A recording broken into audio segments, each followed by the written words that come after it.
called the Ask the Brony Psychologists.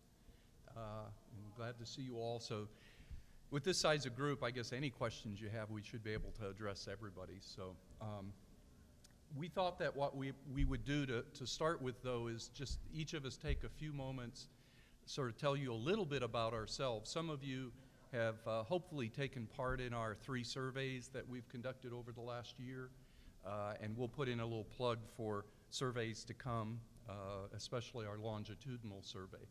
But we're pretty much open to any questions you might have about our research, or if you have questions about the Brony fandom in general, we'll kind of rely on our data to try to answer those for you. We may, if you ask us a specific question relating to something we're going to talk about tomorrow or on Sunday, we might briefly answer but kind of defer to that time slot, spend a little more time on it. So, and I guess if we'll each do a talk for a few minutes, and then we'll simply open it to questions and that. So, should I start? Go ahead. Okay. My name is Dr. Pat Edwards. I'm also known, and see in my pocket, Dr. Psychology. And I've had the pleasure, as I tell people, it's been a hoot, of attending the 2 BronyCons in New York City. In fact, the January of last year, we had the chance to present the data from our first survey. And often people will a lot of times ask, how did I get into this? Because a little over a year and a half ago, I didn't even know what a Brony was. But my son, who's currently in there manning my booth, about a year and a half ago announced to me that he was a Brony. And I acted like I think most people do, and a what? You've got to be kidding me. And but as a good scientist, the more I thought about it, and then I was teaching with Dr. Redden at a local university, and we started talking about it. And I like to say I took Twilight Sparkle, we must science this immediately approach, and sort of realized this was a rare opportunity, because most of the time fandoms don't get studied so close to the beginning. Usually you're years into it and you've lost contact with the original sort of Bronies or the original fans. So that's kind of how it got started. And we approached the Bronies with the first survey, and it was a little slow at first, but we ended up with about 5,000, I think 5,500 in the first survey, which is a good number of subjects for research. It was very well received at the BronyCon. That's the first time in my life I've ever got a standing ovation in presenting at a conference. And I think in part the reaction was the Bronies realized, as we did, that a lot of the negative myths don't fit. And that's sort of one of the things that our data has shown in that. I am a college professor. I've been doing it for 30 years now in Louisiana, North Dakota, and now in South Carolina. That's where I currently live. So I guess they're throwing a challenge down over there, guys. So. All right, so that's a little bit about me and that. I'll pass and oh, one quick thing. I am not a Brony, but I like to say I'm pretty close to the herd, that I can kind of feel the breeze as they rush by, and that lets me study them a little closer. So. I'm Dr. Marcia Redden, and I'm a clinical neuropsychologist. I'm retired from over 30 years of private practice, and in South Louisiana. I'm still licensed in South Louisiana and in South Carolina. I briefly taught part-time at a small college in Spartanburg, and that's where Dr. Edwards and I met. My interest in this have been primarily personality. And what are the personality factors that attract Bronies, and what are the personality factors that are common among Bronies? We have, I like to say that I keep us honest, because while Professor Chadbourne is a Brony, Dr. Edwards is a Brony supporter, I don't even like cartoons. So when, so I have watched some of the My Little Pony cartoons, and the more I watch them, the more I like them. And I think that the moral message in them is a fascinating way to convey this, the message of doing the right thing. And and as one mother said, if you watch them with your eyes closed, it's all about conflict resolution. The other thing that we're going to do the longitudinal study, but another psychologist in Louisiana and I are also going to study this with some children with social disabilities. And we've gotten a lot of information from parents that this has really helped their kids, and so we're going to see if we can't use this as a therapeutic measure. So now I've rattled on enough. Professor Chadbourne. And we do have on tape now that she does like the cartoons. Yes. That's an important step. It's been, Yeah. right. My name is Daniel Chadbourne. I have a master's in psychology, a couple more years before I hit the PhD level. I teach at Southeastern Louisiana University. I'm an instructor of psychology, teaching intro psych and research design. I like to do research. I've enjoyed doing it. I enjoy teaching it. And it was good to get with a group because it can be difficult with a full course load to find time to start crunching numbers or collecting data. And after hearing about Brony study, after sort of being inducted into the herd with a group of friends of mine, and hearing about Brony study, I thought it would be a good opportunity to maybe look at some things concerning Bronies. And after emailing both Dr. Redden and Dr. Edwards, it sort of spiraled into this, well, you're hypothesizing some of the things we're planning to look at anyway, and then it became helping with data collection to adding in surveys for the third study, and now involved in this exposure study that us and another psychologist are working on. As Dr. Redden said, she's sort of the definite non-brony of the group. Dr. Edwards is sort of in between, and there's no way I can deny that I'm not a brony. It's fun starting every class of the semester saying, let me tell you what I study and who I am, and having my students go, what? And then starting to explain sort of what's involved in this. And I'm sort of expanding my own interest into fandoms in general. I find them interesting. I'm on all the pertinent social media except for Facebook. Tumblr, Twitter, and I try to keep up with what's going on, not only within the fandom, but with other fandoms as well, to sort of take a look at it from a psychological perspective, take a look at, can we apply psychology to this? I'm sort of a social psychologist at heart, so that's where my interests lie. Between that and I've done a little work with evolutionary psychology. It's a bit about myself. Okay. So now we'll take your questions. Yes.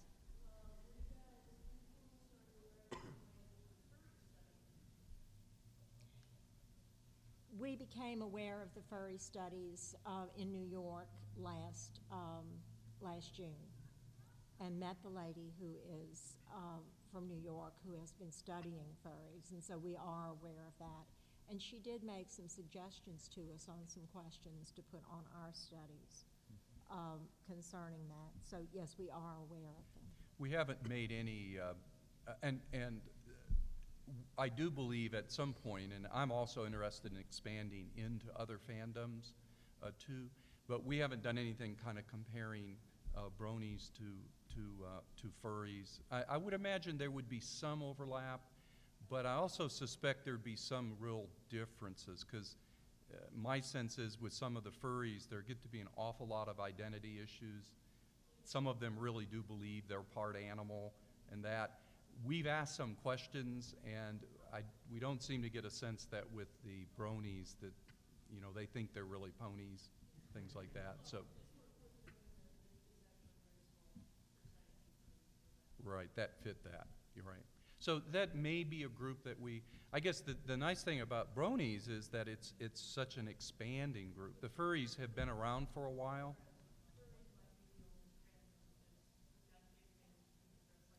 Yeah, that's a good point. So that's one of the groups that we may also, I think we'll probably branch into anime also. Because as a lot of you are kind of realize, early on the Bronies seem to meet and congregate at the anime conventions and that, and so I see some similarities and overlap. Yeah.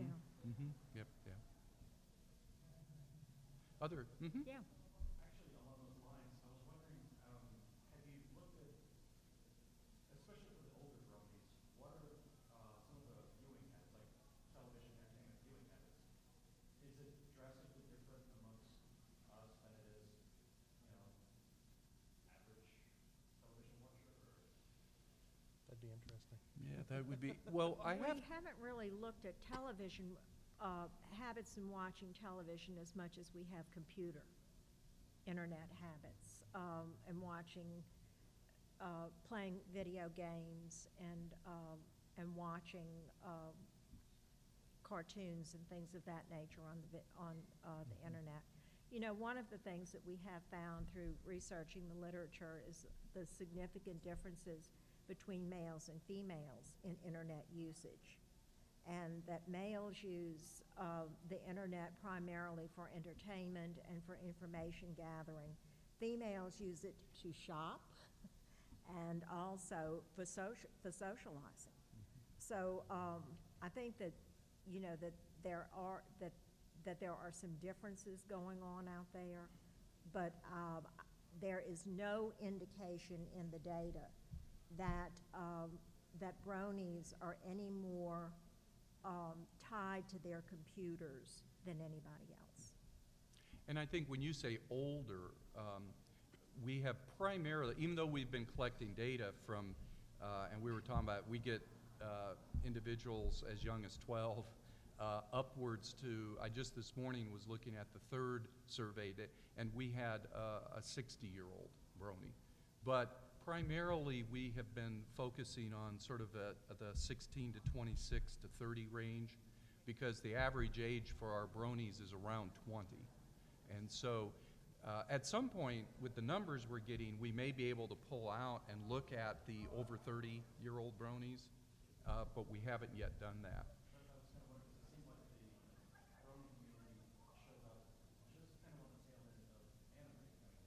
Mm-hmm. Right.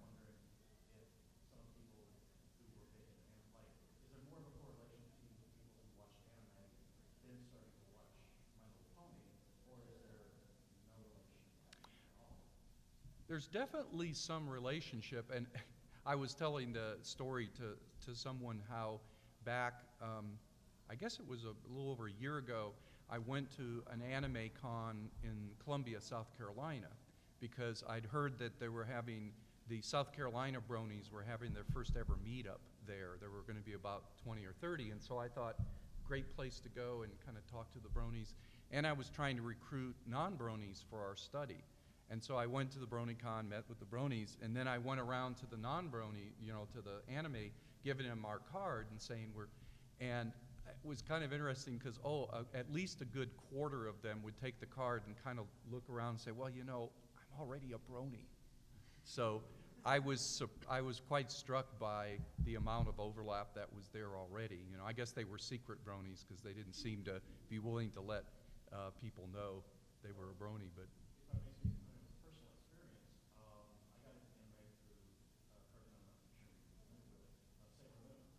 Oh, okay. Yeah, I've heard of it. Mm-hmm. Yeah, it's when I was going to the anime conventions 10 years ago, it was one of those things like, so you're a guy who watches Sailor Moon. I got to be over here. So there was some gender, conformism, Mm-hmm. gender role expectation going on there. And I was just kind of.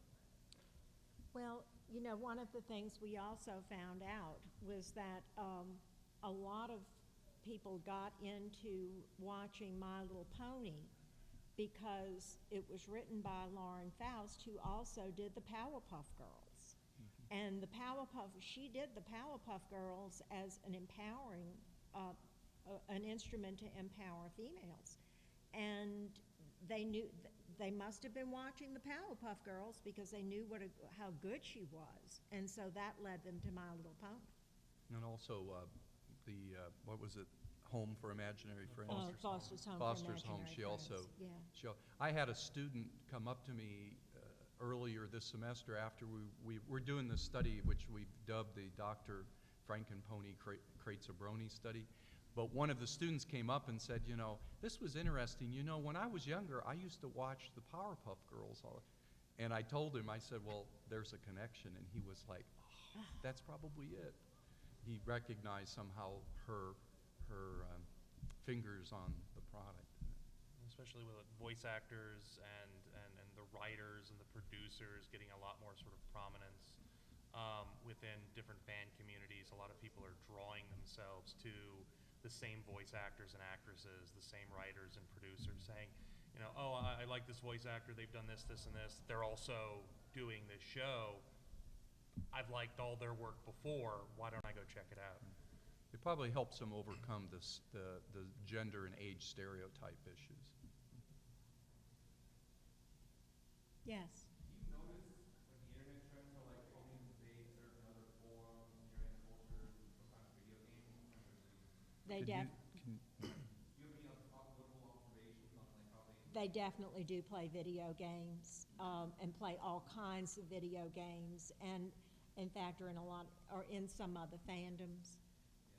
One of the things that I found that was very interesting that some of the Bronies have said that they'll play some of the more violent video games like Grand Theft Auto, and when they get finished with that, they'll flip over to My Little Pony because it's happier and cheerful and. In one video game, you can like customize logos for gangs, and make like gang roles. And there's like a Rainbow Dash Death Squad, and there's a Twilight Sparkle Club, and like you're playing as like a gangster with guns, but then when they kill you, you see on the screen if you die, and you see the logo of the gang. It's a bunch of nice Left 4 Dead mods where you fight zombies with Yeah. bona-fide weapons.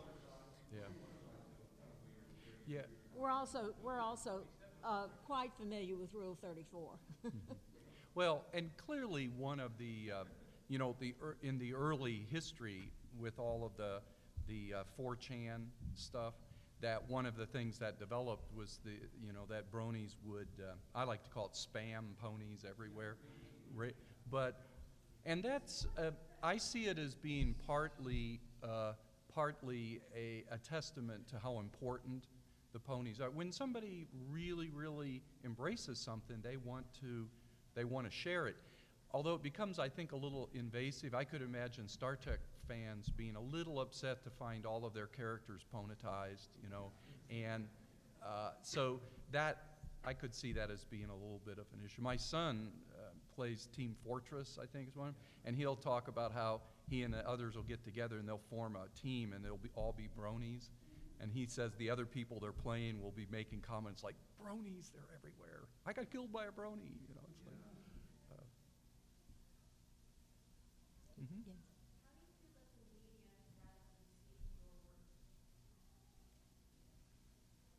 I guess I'll start with that. Go. I think my sense is very well. I mean, when we first did this, and this is something we always tell people, we went into it as scientists. We created the survey, but we agreed we were going to let the data fall where the data fell. I mean, we were going to report what we found.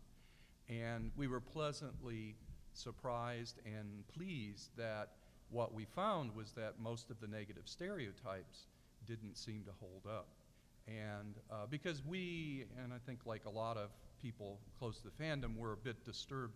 I went to that first BronyCon, and in all honesty, I counted 3, maybe 4 people there that were in cosplay at all. And yet, when I saw the Fox News report about the place I'd been, they interviewed 3 people, and they were all 3 the cosplay. And they talked about drug use, and I went, what? I mean, I was there. And so I mean, I think we felt like this was an important thing we were doing to kind of get the message out. And Marcia fields a lot of questions, and we've done a number of interviews, phone interviews, as well as interview in person. And so I feel like the response has been very favorable. I find it significant that after the big con in June, we went to that with all three of us were there, the 4,000 people. And I watched, and I saw no negative footage about it.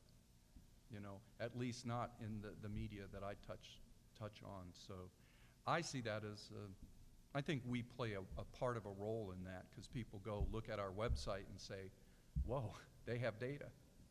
I think the other thing is that I think the media has more recently been favorable about it. I've done several interviews, and Dr. Edwards and I sometimes do them over the phone.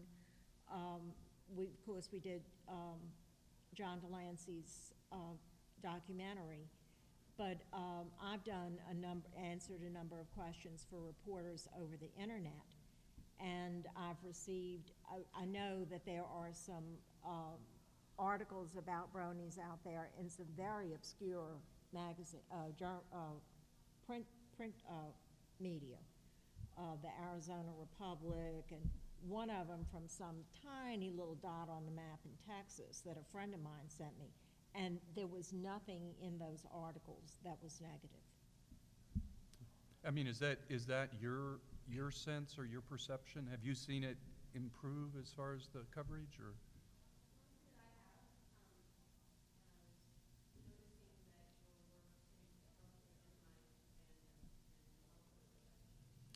Well, you know, one thing I think we do need to reiterate is that when Dr. Edwards and I began this, we did go at it with and verbalizing, if this is positive data, we're going to report it. If it's negative data, you know, if it turns out that this is a really sick, psychologically needy group, we're going to report that too, because, you know, as a clinician, if a mom had walked into my office and said, you know, my son's a brony, and I said, a what? Well, likes My Little Ponies, I would really need to know if she had something to worry about, or if this was a positive influence in their life. And we've concluded on the positive direction. Fortunately, right. Yeah.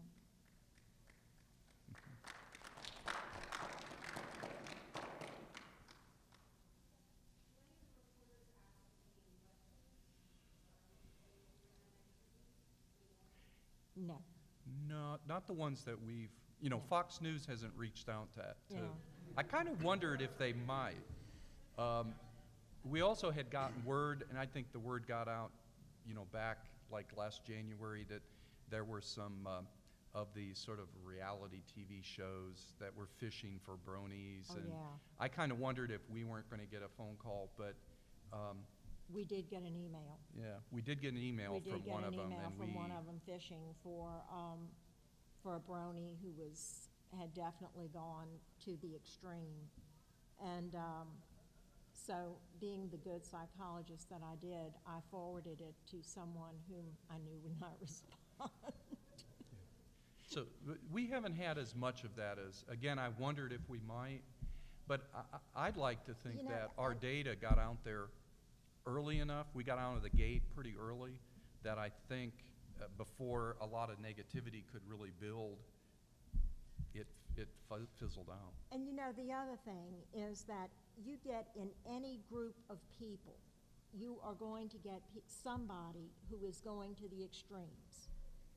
I mean, any group of people, be it a group anime, My Little Pony, soap operas, Star Trek, whatever. You're going to get people who go to the extreme with it. But by and large, this group actually is happier and in some respects healthier than our normal population study, that sample that we have.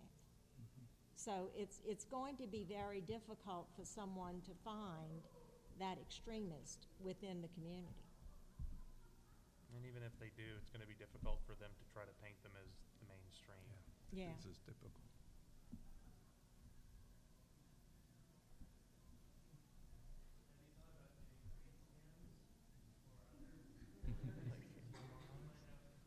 are funding this ourselves, and we don't have the money.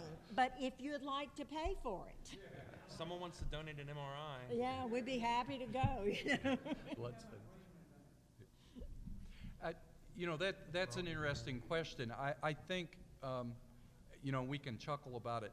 At this point, I don't know that I would even conceive of something like that, because I guess in part, to do that, you'd have to have an assumption that there's some neurological or physiological thing going on with bronies that's not happening with others. Now, I could see if you wanted to do a study to look at whether fans in general somehow have a stronger pleasure center response to their stimulus versus, you know, non-fans.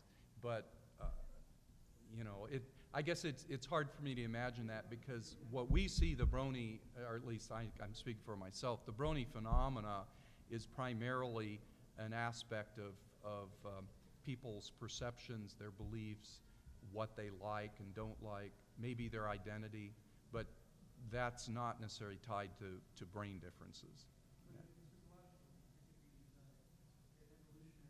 Speak up, please. Oh.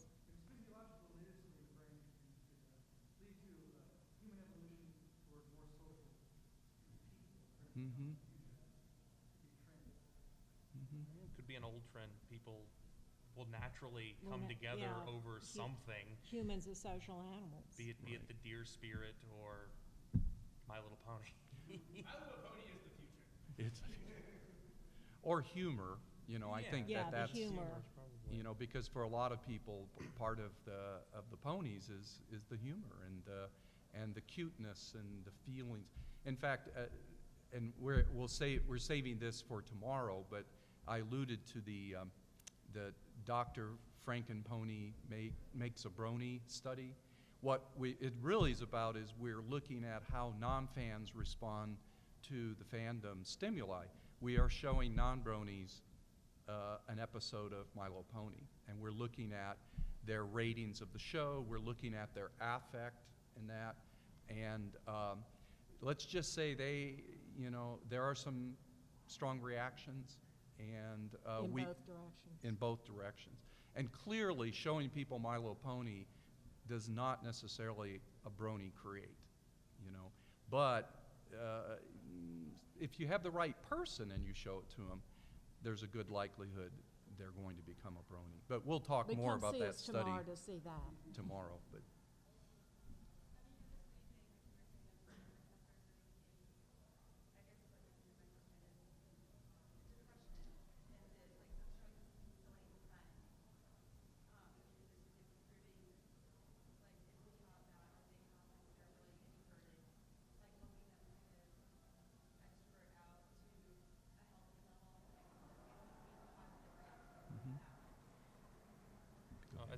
A couple of people in the audience were trying to hear. Basically, whether or not the show or being exposed to the show helps show improvement in things like depressive symptoms, or would help an introvert sort of come out of their shell, I guess is what you're saying. yeah. Yeah, okay. Mm-hmm. Yeah, and we, I think I talked about that a little bit before you got here. It does not change an introvert into an extrovert, okay? But it does help to improve mood to a certain extent, but it seems to be occurring more frequently in people with social relationship disorders. The old term for it was Asperger's. It does seem to help that group, but introverted people are going to be introverted people, and that's not necessarily a bad thing. One of the things, too, I'd say is, and I think for both Dr. Redden and I, because I'm also a clinical psychologist, although for 30 years now I've been primarily academic and teaching and doing research. But I think we both, our clinical spidey senses sort of went off early when we started hearing from some parents and some individuals. I had one father after the last con approach me and say, you know, the Bronies saved my son. And his son, who I think he said was 16, had no friends, he was depressed, he was suicidal, his grades were plummeting. You know, I could tell this was a father who just didn't have, you know, was like, what can we do? And then he said he found the Bronies. And within 8 months, he had these friends, he was upbeat, he was happy, his grades were improving. And for both of us, you know, we kind of had this like, whoa, wait a minute, you know, this has a therapeutic sound to it. And so that's part of what we're finding is it's a safe place, especially since as a group they try to embrace love and tolerance. And so it's a safe place to go even if you're a little awkward, you know, even if, and I think the depression often, some depression is simply people are isolated and lonely, and just knowing they can get online and interact on Ponyville or interact on Facebook with the other Bronies can provide a real pick up and lift. Yeah. I've read a lot of other stories of people that would say that they've been saved from depression and suicide by meeting people in fandom. Mm-hmm. Mm-hmm. We haven't read a lot of stories. I've spoken with a number of mothers because I'm planning to do that study as soon as the new diagnostic manual comes out. But in you know, getting ready for it, I've spoken to a number of mothers, and to the mother, their response has been positive. Yeah. And we met a mom in New York this past summer that Dr. Edwards had met her son in January, and Yeah. the child has a social relationship disorder. And Dr. Edwards told me that his head was down, he couldn't make eye contact, he did not talk very much, and he was, you know, sort of withdrawn, but he was there. And then we met him again in June, at the end of June, and you would have not known that this child had been so dysfunctional. He looked you in the eye, good handshake. Eye contact, you know, handshake, quite communicated, wanting to talk to us about it, and then the next thing was, oh, Mom, I've got to go meet so-and-so. You know, so it definitely has some positive aspects to it. The mother told us that she felt that was what had changed. And I have spoken to another mother whose child was kicked out of school for throwing a locker at a teacher. 16. He found the Ponies, and within 6 months, he was beginning not only to talk about his own emotions and to recognize emotions within himself, but to show some insight into the emotions of other people. And he's back in school.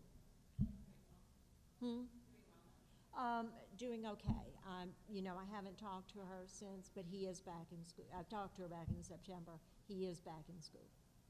And can you argue that this probably has something to do with the social support, the yeah. friends that they're making? I think it's the social support, but I also think it's the message that you know, of the values of friendship and the values of relationship, and also conflict resolution. Yeah, you go for it anyway. Okay, let's love and tolerate this. I'll try to keep it short. On those lines, do you have any words or fears that, I mean, there's, like with season 3, a lot of the fans were really upset with the direction the show was going. Is there any fear that if the show changes drastically, that a lot of these kids that have been depressed and really, the English sort of, the show is safe that you were just referencing, is there any fear that they might just utterly collapse? I think we each have, I would tend to say, my fear, if there was any, that what could really sort of sabotage it is if the show stops. You know, I mean, because I think the excitement of the you know, the new season and where it's going to go tends to motivate a lot and provide energy for a lot of them. But you know, I think with any fandom, people become attached. I know there was the whole derpy the derpy controversy, that, you know, people become attached, and once they're attached to something, if you change it a little bit, that you know, creates issues. But my sense is, and I do watch every episode so that, you know, I know what's going on, is that the general message is still love and tolerance and friendship, but I think to me, they're adding some complexity. They're adding some, and I think that's in part they're responding to the fandom. You know, the fandom is shaping this too. In that, so. Were you referring to if the show changes or if it stops, of these individuals losing losing the gains they've made? Yeah, like, I mean, if you're the sort of person who's been, you know, depressed, have no friends, borderline suicidal, and this show really gives you a better outlook on life, and you turn around and start becoming more mentally healthy, then would the show basically change you drastically, taking a direction that really strongly disagree with, put you back worse than you were before? No. No, I'd say worse. it's almost a, you know, it's sort of like the therapeutic effect. Why therapy is better than no therapy is because what you learn in therapy, or what you've learned from your experiences with My Little Pony, are something that you're going to retain and use.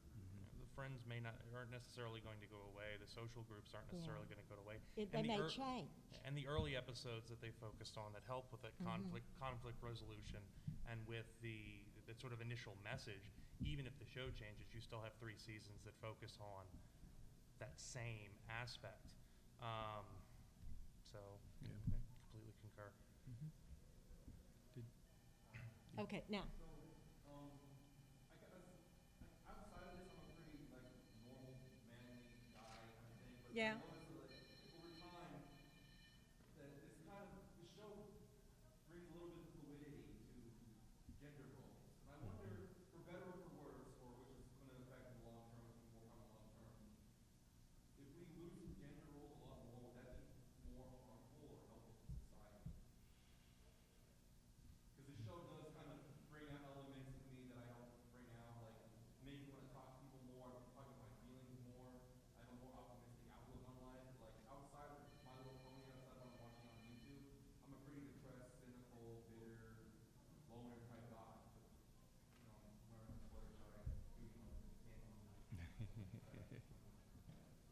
But I just wonder what the gender was. Was going to be long-term effects of something like this that changes Well, just a long time standing social construct. you know, that's something we're going to get into in the longitudinal survey, is the gender stereotyping.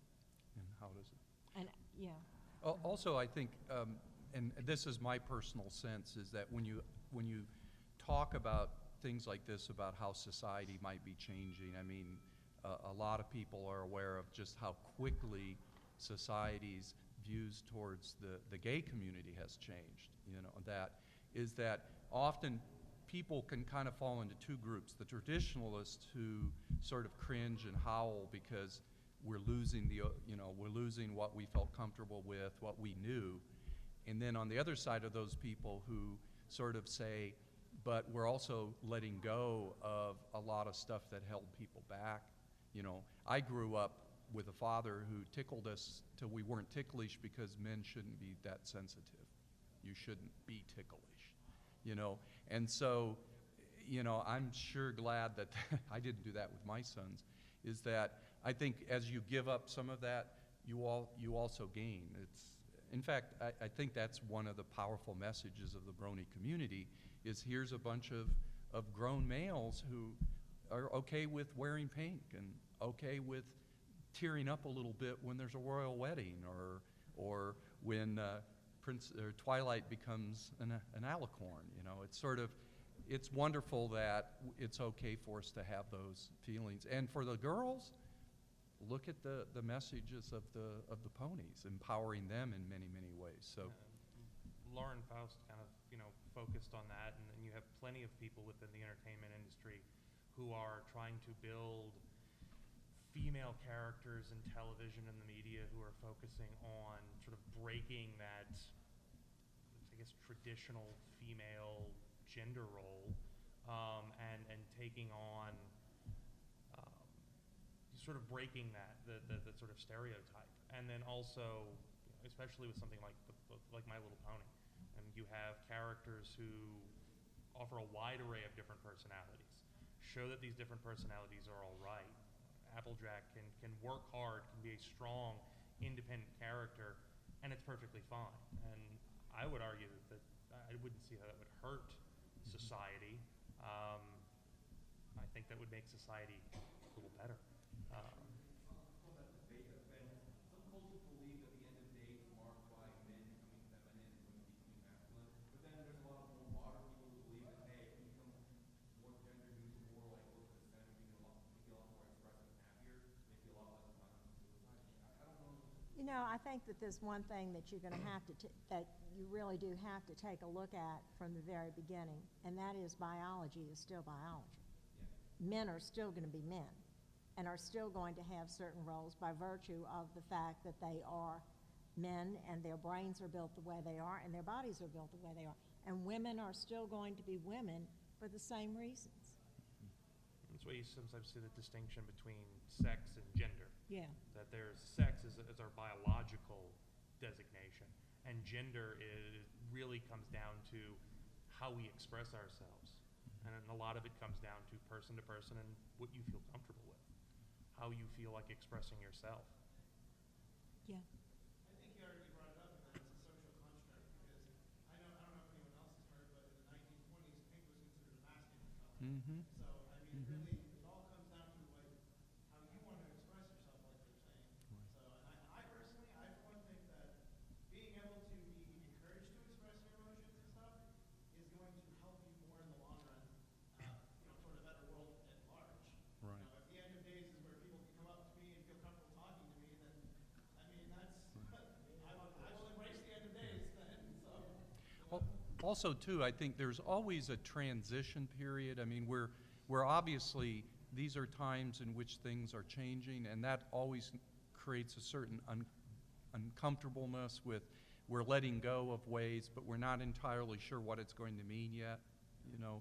And I think that's some people will yearn back. I know I talked to someone who said, I wish we were back in the 1950s, you know, when it was clearer. Of course, I turned to that person and said, there are people in the group who wouldn't be able to be here because they weren't the right color. There are people who, you know, women wouldn't be able to do certain things. So it's like things have changed, but there's been a lot of benefits that go with it. You had a question?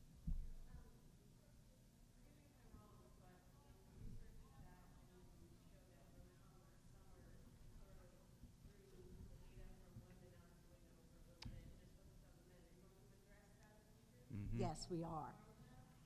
No, not tomorrow. We are, you know, with 25, with three surveys online, and actually it was 5 surveys because with the first 2 we had a non-Brony comparison group. And then we've got this Dr. Frankenpony creates a Brony study that's going on right now. We are inundated with data. I mean, we have tons of it. And we're trying to sift through it. And one of the things that I have talked to another psychologist about is that she and I are going to take the female data, and there's a young woman up on the East Coast that's going to work with us with that. We're going to take the female data and take it out and separate it and analyze it by itself. We have been invited to the Baltimore BronyCon. They're moving from New York City to Baltimore for size, and our tentative plans are is that that's one of the things we'll be presenting there.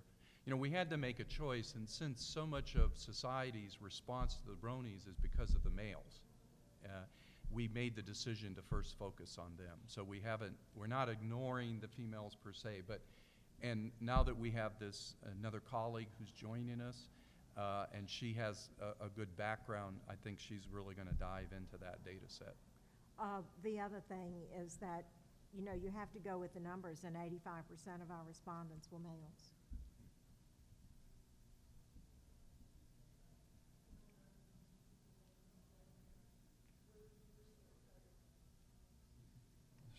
We're still, okay, yeah. I do suspect we are going to find some differences. Yeah. Because I've noticed, for one thing, simply just attending the conferences, the cosplay tends to be, my sense is you see a lot more of it with the females than you do with the males. And I'm not entirely sure what that's, we haven't asked a lot about cosplay yet, and that's something we may want to explore some more, and I think that may point to some maybe identities issues, or that I suspect there will be some differences. Mhm.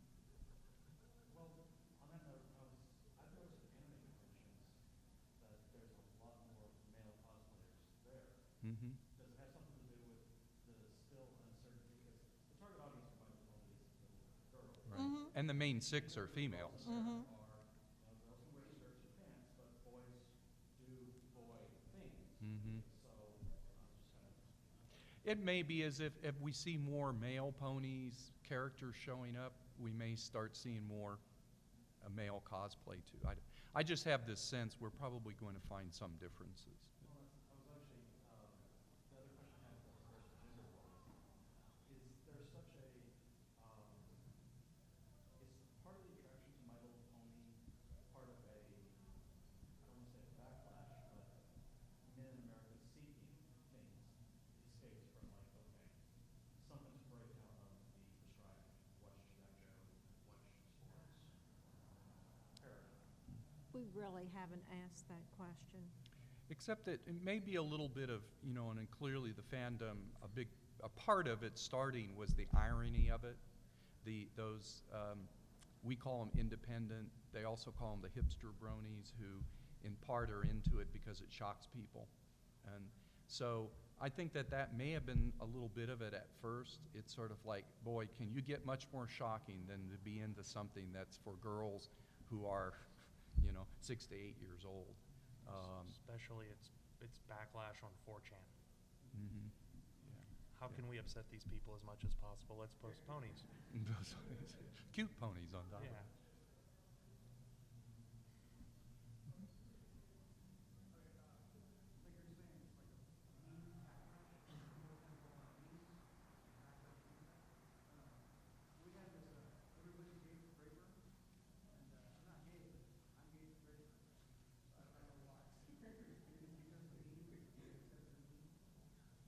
I can't hear him. Yeah, I'm not sure I can't fully hear you.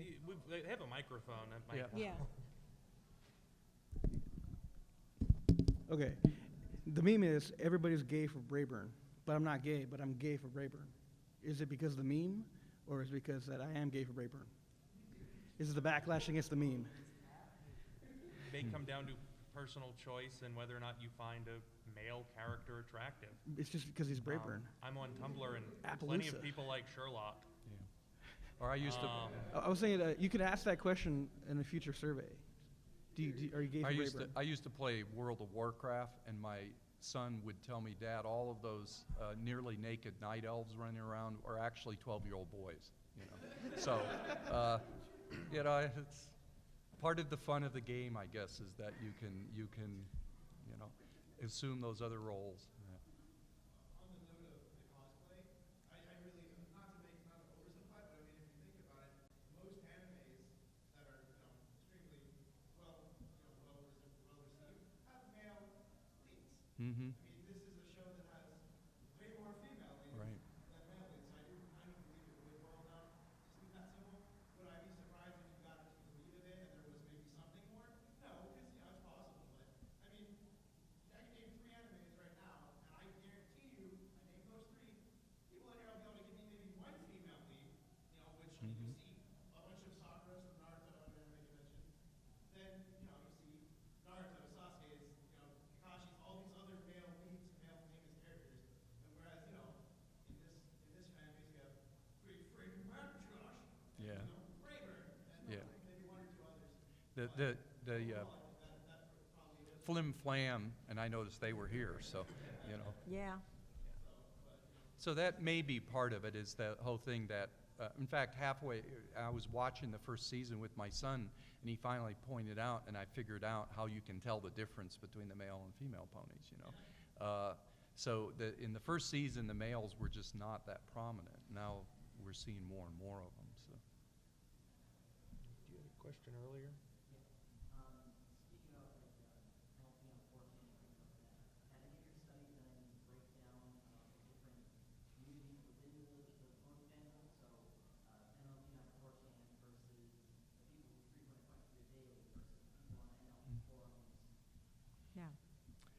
We have not chosen to kind of go in and differentiate people that way. I mean, we have taken more of a personality approach, so we've created our typology of the 5 types of bronies.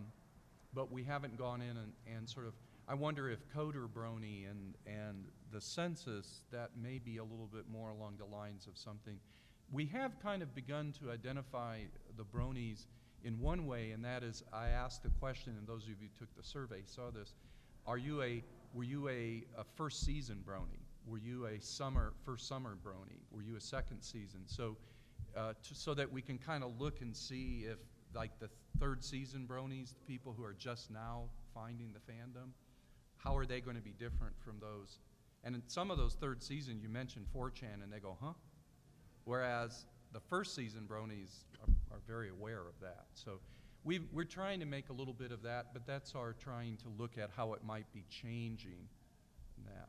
You know, one of the other things is that there are other areas besides, you know, we're psychologists, and we're looking at it from an individual perspective, and individuals is functioning within a community. But there are other groups who are out there, and I'm the one that answers all the emails, and there are a lot of individuals who are working in the field of communications who may be interested in that question. Or mass media, Yeah. or other.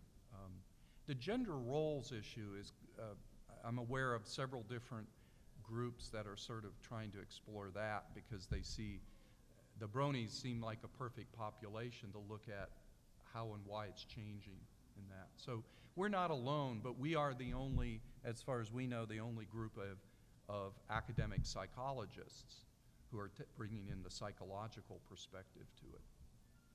And we're not Freudians. So, well, Wait a minute, hold well, your no, tongue. wait a minute. I take it back.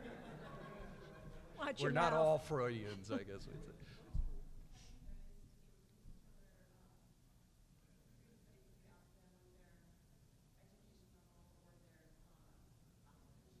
Mhm.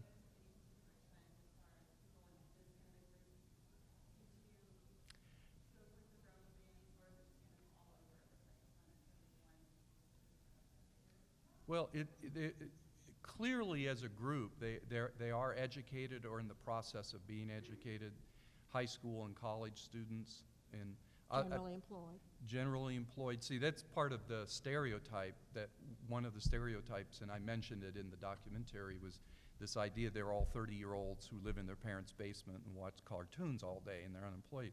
And that's not the case. I'll tell you a quick little story. We have, there's a brony that I've had a lot of contact with. He's been helpful in helping us look at questions and that. But he's a secret brony. He's actually kind of involved with the military and that, and so he's kind of hides it. And one day he sort of said, well, Dr. Edwards, I kind of feel like I'd like to maybe see if I could find some other bronies.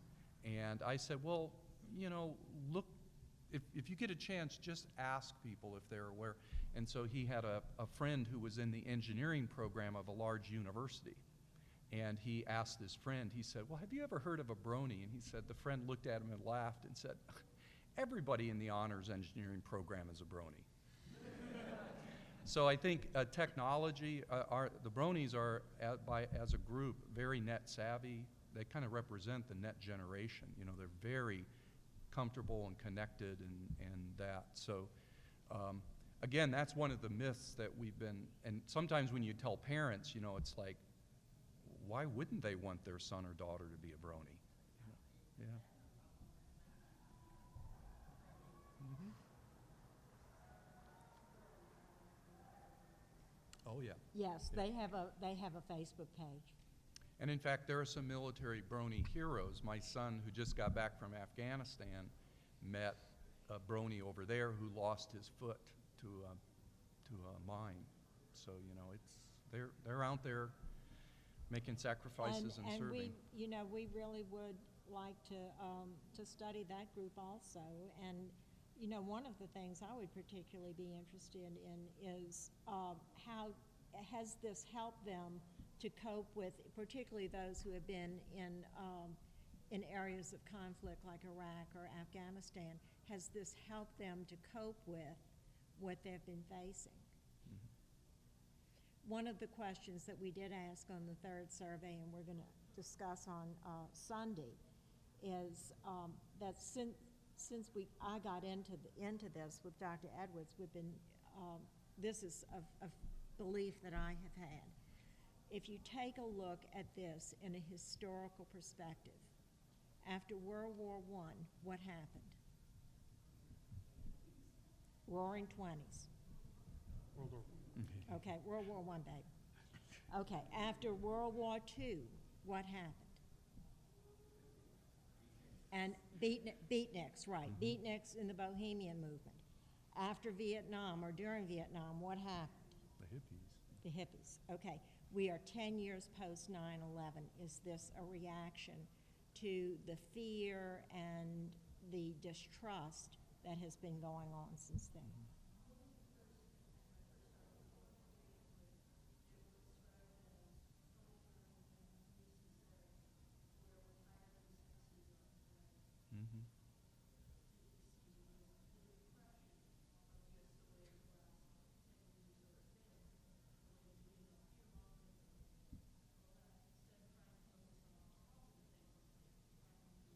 Mm-hmm. Right. And we know that some bronies report, in a sense, using Milo Pony that way. If they've, as one told me, if I've had a really, really bad day, there's nothing like 20 minutes of the ponies to just, make me laugh, smile, and just take the edge off of it. So that's, we would say is that it's serving sort of it's a function of helping them sort of re-energize in that. So.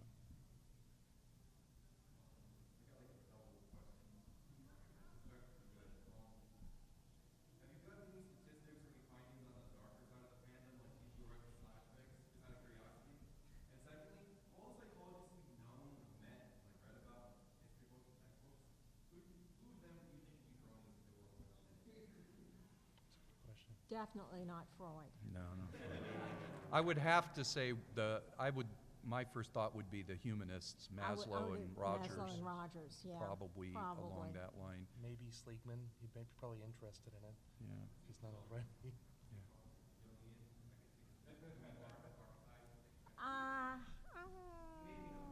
The problem is some of those, they He would might tend to study it, but- analyze it rather Yeah, than he study might it. study it, but I don't But they think wouldn't become one. he would embrace it. Yeah. But I would say, I would agree, I would say Maslow and Rogers. Definitely.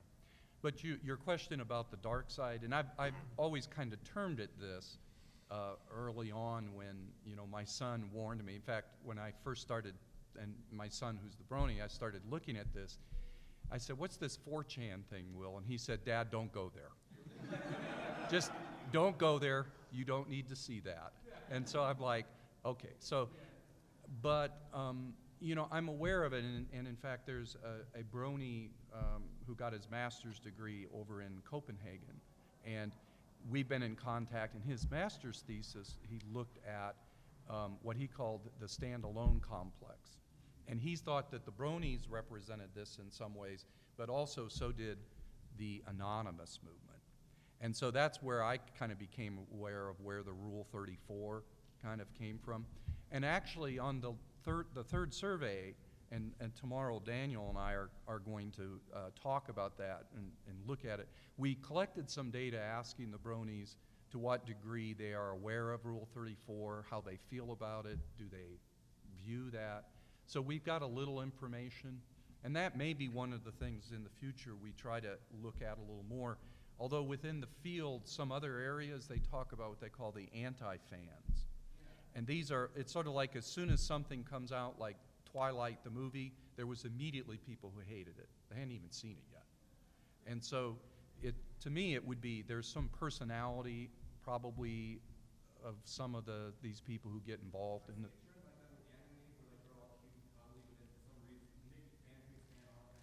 Yeah.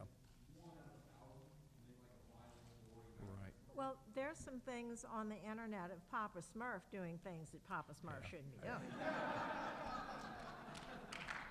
So, it's... I have a friend who tells a story about how his sister cannot watch Beauty and the Beast anymore. Oh. And yeah, but that's what it is. If it exists. Well, and That's there's some sort of the people who, idea. you know, in fact, I ran across a kind of a theme they have of destroying childhood. If it's which of course for them, I mean, My Little Pony would be the epitome of that, you know, what it's geared towards. And so they just, and to me that speaks more to the personality of that individual than it says anything about the fandom. Yeah. My interest is how the fandom reacts, you know, does the fandom, and I think some fans struggle with how do you love and tolerate, and yet you get that kind of thing. Do we have to tolerate that? And that ends up adding that kind of tension there. I think.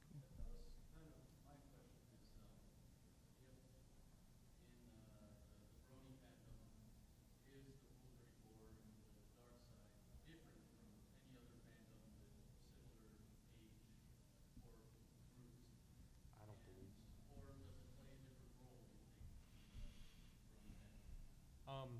I personally don't believe so. What I've happened to come across, there are plenty of blogs that I've stopped following after a couple of things have popped up on my dashboard and stuff like that. People are going to write fan fiction. People are going to write clean fan fiction. People are going to write dark fan fiction. People are going to write slash fiction. As long as someone's there to read it, they're going to keep Yeah, making it. and there are going to be people who go out and read it, and there are going to be people who read it seriously, and there are going to be people who read it just for that shock value of it, just to go, you should really go read this. But I really, I wouldn't think it would be any different than what you would see in any other fandom. I was talking today, the Trekkies started because a bunch of middle-aged women wanted to write fan fiction. And thus the Trekkie movement was born, or what would eventually become the Trekkies. It started with that, and so there's sort of this history that people want to immerse themselves more into a show, so they're going to produce art of all types. They're going to produce writing of all types, and I don't think it adds anything different. I think what the My Little Pony might raise a little bit of a question is, because My Little Pony has such a positive pro-social love, tolerance, friendship, it makes that kind of stuff seem so much more sort of like, what is this out of place? But I agree with Daniel. My suspicion is it's everywhere. In fact, it's my understanding that this whole 50 Shades of Grey thing arose out of fan fiction about Twilight, fan fiction. you know. And so human nature, you know, and the internet. Oh boy, the internet. It's kind of.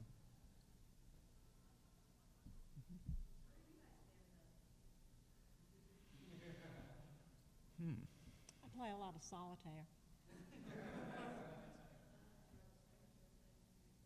Well, and actually, they are talking about getting a group of solitaires anonymous.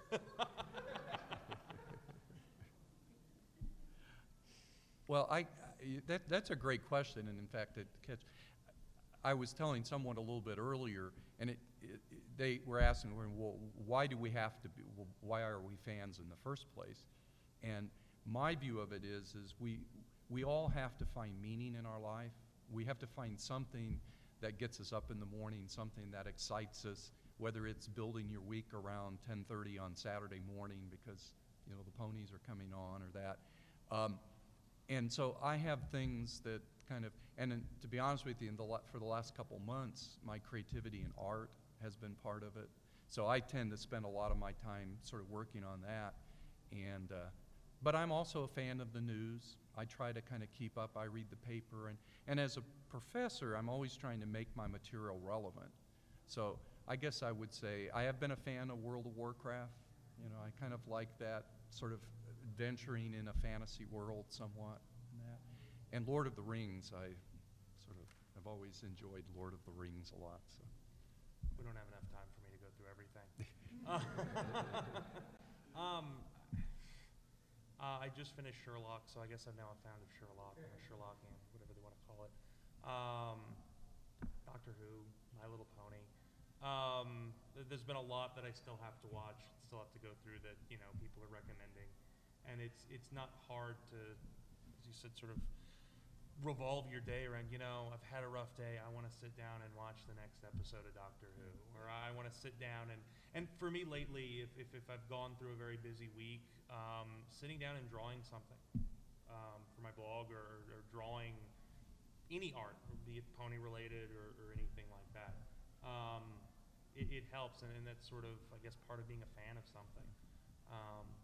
And then, as wanting to keep up with research, I'm a fan of reading research, and my students don't necessarily like my enthusiasm, especially when I'm like, you need to read all of this. Yeah. But And by the way, here's another study to do. yeah. Students have a tendency, I know sometimes I can really get caught up and I look out and I see that look and I know what they're thinking. They're thinking, he's really into this shit.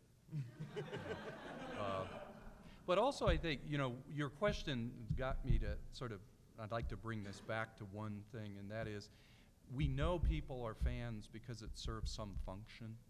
And so that's part, but there's also the personality dimension, and I think between the three of us up here, and Daniel and I have talked a little bit, he and I are both high on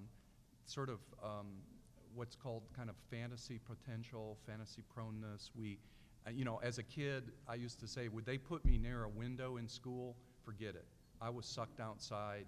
I was in the clouds. I was in the trees. And in fact, when Lauren talked in the documentary about her ponies and some people are very fantasy prone, and those people may also be drawn in their interest to, like, the World of Warcraft. It's a fantasy world. Whereas other people, fantasy doesn't serve any function for them. They'd rather be gathering information or challenging themselves with a game or something. So each person, it's going to depend a little bit. And you can have everybody in this room, but you're not all here for the same reason. You're not all bronies for the same reason. Mm-hmm. Sir, not necessarily a question. I just wanted to thank you for your continued work in all this and helping to curb some of the stigma that's been around.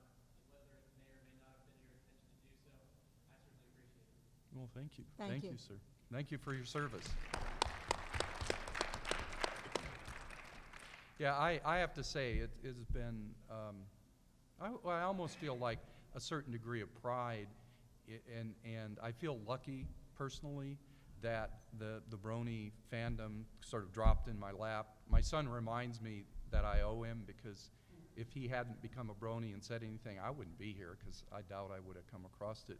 But the fact, I feel like we have served an important function, in that I think we have helped to give the Bronies ammunition that there is a real normality here. Yes, you're not gender stereotyped, and yes, you're not age stereotyped, but it's a wonderful group. And in fact, as we'll talk more about tomorrow, in many ways a healthier group than the kids that sat in my classes at the university. Mm-hmm. Oh, the pony question. Oh, the pony question. Here we go.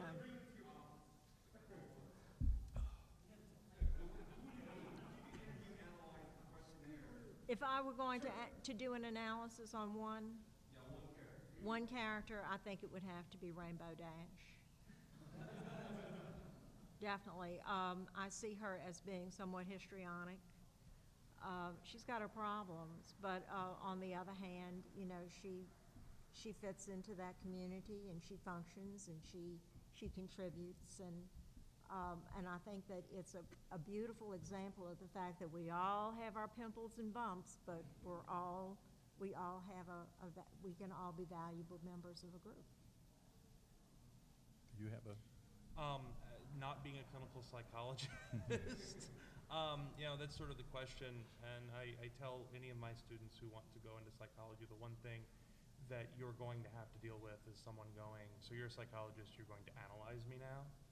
And I tell them, no, I'm not that kind of psychologist. Well, I tell them only when I'm paid. Oh, when yeah, I'm that's paid. what. Well, Yeah. Are you paying me? Yeah. No. Well, then you're not getting any Right. analysis. I could spin that as an instructor. The one pony that I would probably want in my classroom would obviously have to be Twilight Sparkle. But Oh, yeah. since she is no longer a student, I I would probably have to say Applejack. I think Pinkie Pie wouldn't be a good student. She wouldn't be able to sit still. She wouldn't do her homework. No, no. Fluttershy would never want to talk in class, and I have 300 to 400 students who already don't want to talk in class. Maybe Applejack or Rarity. I think they'd at least, maybe listen. The clinician in me would probably say Fluttershy because of the, I had enough patients that tended to be on that very kind of shy, withdrawn. But then she has her episodes where she, comes out in force and sort of shows. And I would have said also Twilight Sparkle, I guess, because, and I tell people that her statement, we must science this immediately, that T-shirt, I just love that because that's very much what happened when I found out about the Bronies, thinking somebody needs to. And also, I would like to think that one thing we're doing is, even though our colleagues still have a tendency to say, you're studying what? In fact, one of the reviewers of our article, we made a comment that we get this response from, and he even admitted, he said, well, when I was first asked by the editor to review the article, his thought was, you've got to be kidding me. But then he read the article and said, this is important, this needs to get out there. That I think we're also opening the eyes of the social sciences that they need to stop disregarding fandoms just because they're fans. They need to start looking and saying, but what if this function of the fandom is this positive thing? We need to understand this. About a year ago, we presented the very first of our data at a conference. It was supposed to be an international conference, and it was internationally attended in Greenville, South Carolina, and didn't have a lot of people that came, but we were asked to submit the work in the form of a manuscript to a particular journal. And this is a journal with a certain amount of prestige. So we submitted it. 30 days goes by. I'm checking on the internet to see where it is, and it says reviewing. 60 days goes by, reviewing. 90 days goes by, reviewing. So I emailed the editor of the journal, and I said, can you tell me about when you expect us to get a response about, are you going to publish this article? And we got an email back from her and said that the article was not going to be published, and she said, and I'm forwarding the comments of the journal's editor, who is in charge of all the reviewing. One of the comments that was made, and I thought to myself, for somebody as educated as you are, this is about as ignorant as it gets. They said, this study plows new ground, and so we can't publish it. Now, wait a minute. What is science for if it's not to plow new ground? Of course, they also admitted they had a hard time finding people to review it. They couldn't find anybody to review it because it plowed new Because ground. when you have something new, people tend to like to be able to look at what's already done and say, okay, how's this fit in there? And we finally we were able to do it, and now we're going to get this article accepted. It's a different journal, I think a better fit. But also I think maybe our psychology and sociology, and they're beginning to be open to the impact of the internet, the impact of the internet generation, and the fact that fandoms are a thing of the future. There's going to be more of them. And I think that it's also interesting, I don't know how many of you are familiar with the Diagnostic and Statistical Manual of the American Psychiatric Association, but it's the Bible by which we all do diagnoses. And it's coming out, it was supposed to come out 3 years ago, then 4 years ago, it's supposed to come out in May. That's the latest we've heard. And they strongly considered a diagnosis of internet addiction and came to the conclusion that there was simply not enough research on the subject to give them any certainty of being able to place this as a diagnostic category. So, there's an awful lot out there that still has to be studied. And we've also found that in fact, the Bronies as a group do not fit the diagnosis of internet addiction. That's not. That was another one of the myths, was that, you know, they were somehow, Bronies are joiners, Bronies are addicted to the internet, the media, cartoons. Not the case. No. They may join different groups than the non-Bronies, but they're no more, no less joiners. Is somebody watching to make sure? we're I am. time-wise? We've still got about another half an hour. Oh, okay. Other questions? Yeah.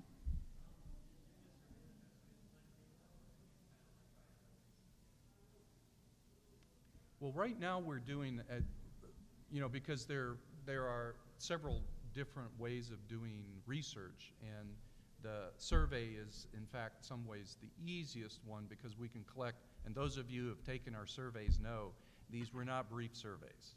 You know, and this is where we, in a sense, broke one of the cardinal rules of research, and that is try to keep it brief because people aren't going to answer more than, you know, 5 minutes worth of questions. But right away we said, well, wait a minute, the Bronies are different.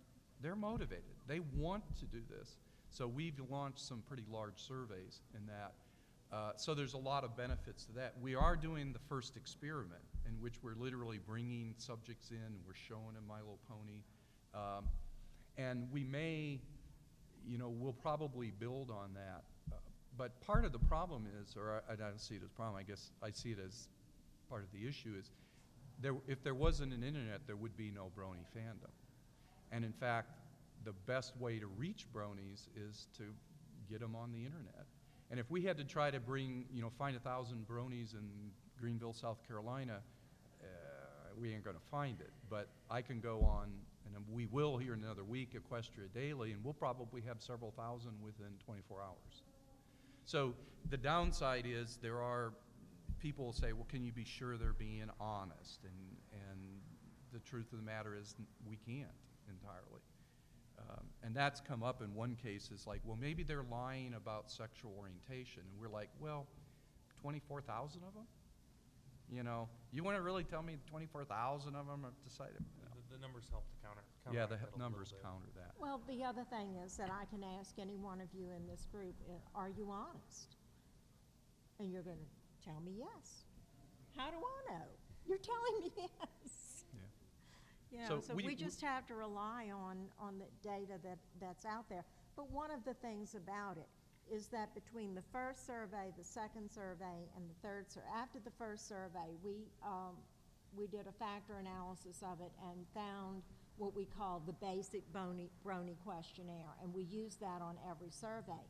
And the data has just been so consistent between Right. 1, 2, and 3. Yeah.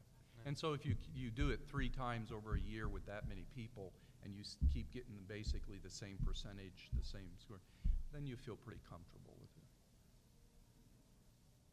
Yes. Yes. Yes. Okay. We began to ask questions about the function of being a Brony and the function of being of belonging to the Brony community or watching My Little Pony, and I was just floored by the fact that there are basically 2 functions. One's a social function, but the other one is a guidance function. That so many people are using this as a way of getting guidance, and what we call this is the WWAPD factor. What would a pony do? And I was shocked to flipping, I was looking for something on the internet the other night, well, a couple of weeks ago, and clicked on something, and up pops a t-shirt with WWAPD factor. What would a pony do? Marcia H. Redden, psychologist and researcher. She's on T-shirts. T-shirts. And they took, and listen, and I'm trying to get in touch with the artist because Dr. Edwards' name needs to be on that too. But they took it off of John Delancey's documentary. But that really did floor me, that people were using this as kind of some instructional. And I was equally, early on, I interviewed about 4 or 5 different bronies that I could find in the area, and I still remember asking one of them, well, is there anything that I haven't touched on? And he said, well, WWPD, what would a brony do? And I went, or what would a pony do? And as soon as he said that, it was like I went, oh, you know, a guidance function. I would have never guessed. Of course, I hadn't yet watched an episode. As soon as I watched an episode, I said, parables. That's what each episode is. It's a parable. And, you know, it wraps up nicely in this send a message to the princess, but it's like, could they be any clearer about the guidance and what the message is? And I have yet to find another fandom where it has such a clear guidance message like that. I mean, you know, I used to watch SpongeBob SquarePants with my sons, you know, humorous, entertaining, interesting characters, but I don't know that I would ask myself, so what would SpongeBob do? Unless if I did, it'd be so I could do the opposite, probably. Yeah, but- and I don't think that Mickey and Minnie ever taught me anything. Yeah. So that was a surprise. Mm-hmm. Mm-hmm. Yeah. And that's kind of what I think we keep sort of carrying forward, that message when we do get a chance to, we get interviewed, is they always sort of ask, well, what surprised you about it? And that's been consistently, and I think it's the one of the real powerful things about the fandom is, and early on somebody said, well, what could the Bronies do to sort of help? And I said, well, they could actualize this by doing things like getting together in groups, doing volunteer work, letting people see the name Brony and associate it with these positive. And that's been happening Yeah, with things like, you've got Bronies for the better, you've got Bronies Yeah. for good, and then all the work that Tara Strong's helped put forward for the different various cancer funds for individuals. It's a way to show how that sort of guidance function is helping to move towards sort of a more positive social aspect. it's great, but let's take his question. I was just thinking about, from what you guys were talking about, from kind of moving out into the open. Do you think that the meetups, Brony's meetups, how when they started going, it kind of, do you think that really was a huge segue to what we're seeing now with the conventions and all of that stuff? Well, I think anytime a group, and again, this is also the power of the internet, is anytime a group of people who feel like I'm the only one, am I the only one that feels this?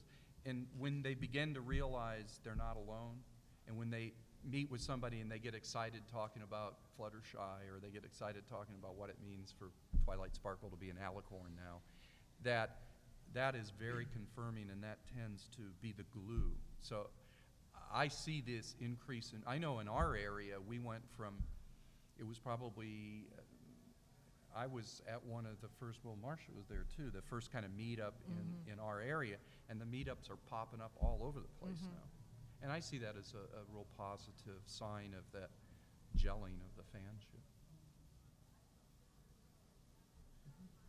Less serious question. You mentioned the experiment where you're exposing non-Bronies to episodes of Bronies. What episode are you showing them? Only one. Only one, and in fact, I was telling someone earlier, because I kind of need to make that decision since I had seen all of the episodes, and I thought I want an episode in which there's males play a role, so it's not just all female characters. I wanted something with a snappy song. I wanted so I ended up and I tell you, after 2 days of running 8 groups of subjects, I could not get the Flim Flam song out of my head. So we used the Flim Flam episode because it's got that, and I would look out and you would see people with their tapping their foot. It's a catchy song, yeah. Cider. And so now we have talked about because we didn't have a cartoon control group for this. And I happened the other day, and it's sort of like the synchronicity sometimes life provides. I was in a store and there's a bargain bin of DVDs, and so I glance in there, and what's laying right on top? The Powerpuff Girls. And so I picked that up, and we may, because it'd be a nice control. It's not the ponies, but the same creator, so you could argue that the difference is Strong female figures. strong female figures, the but same. simply not ponies. Yeah. So we may end up doing a study in which we'll have that as a Yeah. What do y'all think will be the long-term impact of Bronies? 15 years down the road, do you think that it will still be relevant, or is this just temporary at the moment? or Well, funny you should ask. You want to tell them? We're getting ready to launch a 3 to 5 year survey, longitudinal survey. The first, and we're going to ask Bronies to take the survey probably 3 or 4 times a year. The first one is going to brief, be very long. brief. No, the first one's going to be long.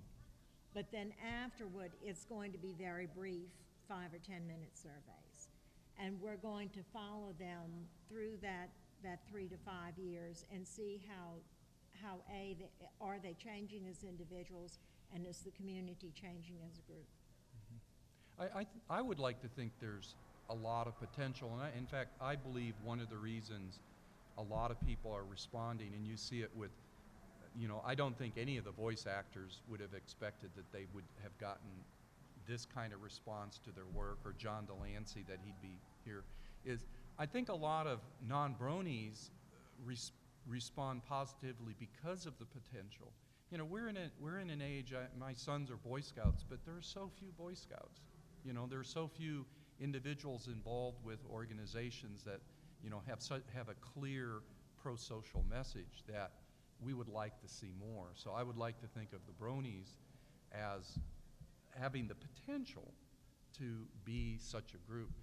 And I don't know, I wouldn't speculate on, how long it's going to be before we have our first Brony president or anything, but who knows?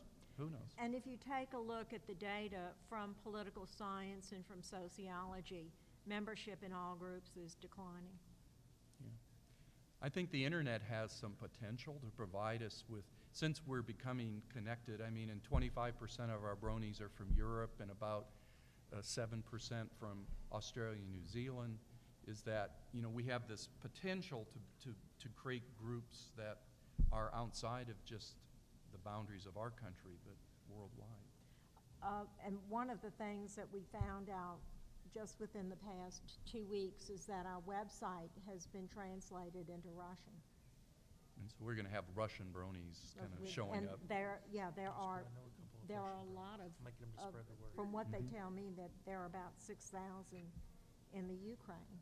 Right.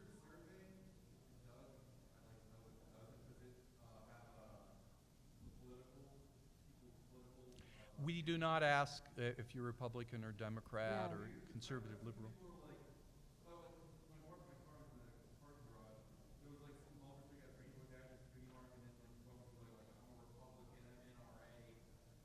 Yeah. Well, but I think that this is a group that, I can see, well, take a look at this. I am ultra-conservative. I'm a card-carrying liberal Democrat. So it's. I'm an independent, so. Yeah. So we have it covered. I'd also wonder too, if I was to see something like that, I'm a Brony and I vote Republican, I would wonder a little bit if there's also some shock value issue, because again, you sometimes get people who want to sort of shock some of those groups that they're also part of, and that. So, but. Well, there was a group in the last elections, Bronies for Ron Paul. And there was a Bronies for Obama, too. Actually, and I'll put in a little plug here for Sunday morning. In fact, they put us at 9:15, so I'm going to tell people, this is, a substitute for going to church on Sunday, is to come. We're going to talk about the kind of what we found about religion, spirituality, the morality issue, And one of the questions that, or questionnaires we used, is one that has shown some differences between liberals and conservatives. And I won't say kind of what we found, but I was a little surprised with it in some ways.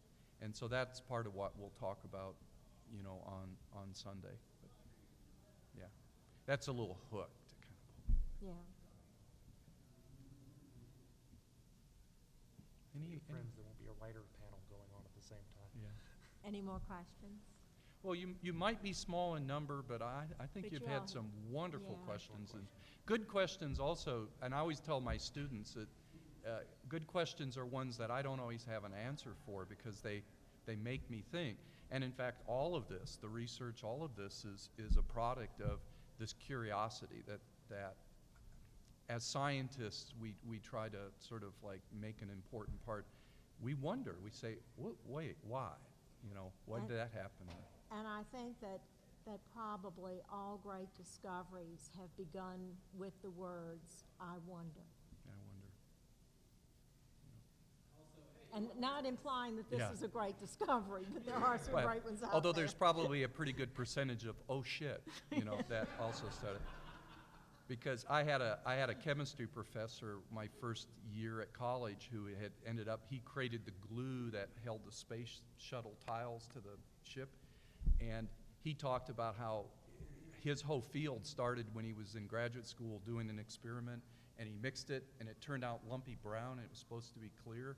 And he went, so he put it aside, redid it. Of course, he discovered he put the wrong ingredient in, but he said, I wondered, lumpy brown. So he went back and he ended up discovering rare earth polymers. And it become this whole plastics and this whole field. And it was entirely by accident, you know, so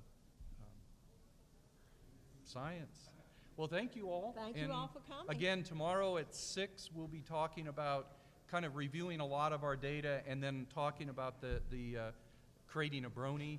And then Sunday, we'll talk about some new data and also the morality, spirituality issues. But please stay in touch with bronystudy.com because we would really appreciate if you all took, got into there's going to be a short survey up pretty soon and then the longitudinal survey.